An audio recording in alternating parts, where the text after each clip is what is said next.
Have you ever wondered how your refrigerator keeps your food cold and fresh all day long? It uses a clever process called the refrigeration cycle.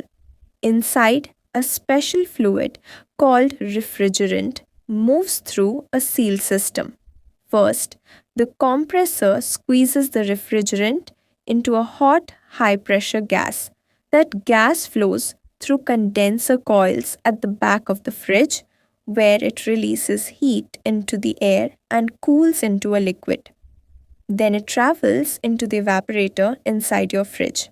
Here, it evaporates and absorbs the heat from inside, keeping the temperature low and your food safe. This cycle runs continuously, maintaining consistent cooling while using energy efficiently. At Urban Service Company, we make sure every part of your refrigerator is running exactly as it should. For expert repairs and maintenance, call us at 9019349170 or visit urbanservicecompany.live.